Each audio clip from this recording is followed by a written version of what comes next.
ధనస్సు రాశి వారు. ఈ ధనస్సు రాశి వారికి శ్రీ పరాభవనామ సంవత్సరం తెలుగు సంవత్సరం ఉగాది పండుగ శుభాకాంక్షలు.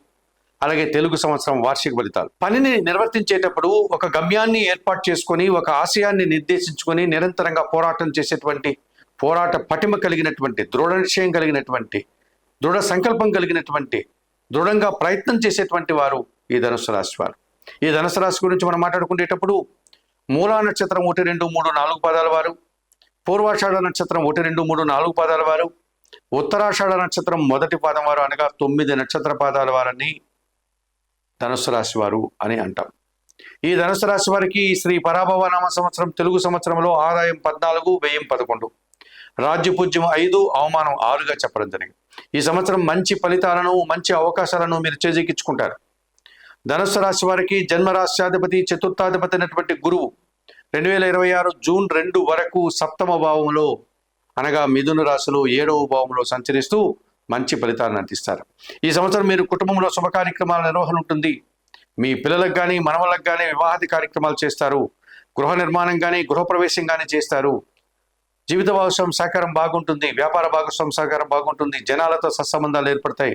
విద్యార్థులు మంచి ఫలితాలను అందుకుంటారు. సమాజంలో గౌరవ మర్యాదలు, పేరు ప్రఖ్యాతులు తెచ్చుకుంటారు. మరి ద్వితీయ తృతీయాధిపతి అయినటువంటి శని భగవానుడు ఈ సంవత్సరం అంతా చతుర్థ భావంలో మీనరాశిలో సంచరిస్తూ ప్రతికూల ఫలితాలను ఇస్తున్నారు.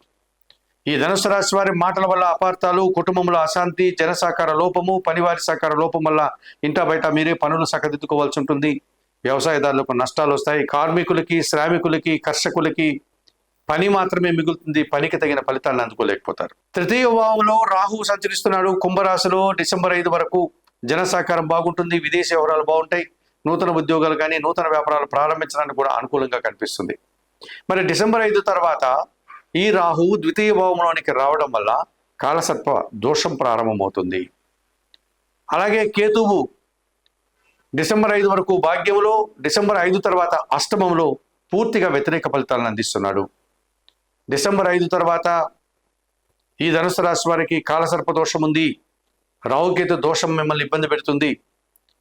అలాగే చతుర్థములో శని దోషం బాగా ఇబ్బందికరంగా కనిపిస్తుంది.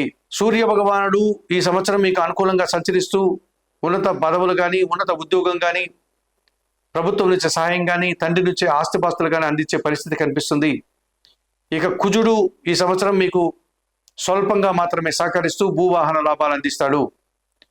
మరి శ్రీ పరాభవనామ సంవత్సరంలో ధనుస్సు రాశి వారు తప్పనిసరిగా జూన్ 2 తర్వాత అష్టమ గురుదోషం ఉంది గనక మీరు రాఘవేంద్ర స్వామిని దర్శించండి. రాఘవేంద్ర స్వామి యొక్క దేవాలయానికి వెళ్ళి ఒకరోజు రాత్రి నిద్ర చేయండి. సోమవారాన్ని 1-2 మార్లు దర్శించుకొని రండి. శనగలను స్వామివారికి నైవేద్య సమర్పణ చేయండి. ఆ రకంగా చేయడం వల్ల మీరు గురుబలాన్ని పొందగలుగుతారు. చతుర్థములో శని దోషం ఉంది, అర్ధాష్టమ శని దోషం ఉంది కనుక ధనుస్సు రాశి వారు తిరునల్లారుకు వెళ్ళి శనీశ్వర దర్శనం చేసుకోండి. అవకాశం లేని వారు శనివారం రోజు శివుని ఆలయంలో, శివాలయంలో పరమశివుని శివలింగానికి పాలాభిషేకం నిర్వర్తించండి. బిల్వాష్టకం చదువుకోండి. వయోవృద్ధులకు మీ చేతనైనంత వరకు ఆహార పానీయాలు కానీ వైద్య సహాయం కానీ చేయండి. డిసెంబర్ 5 తర్వాత ద్వితీయంలోనికి రాహు సంచరిస్తున్నాడు.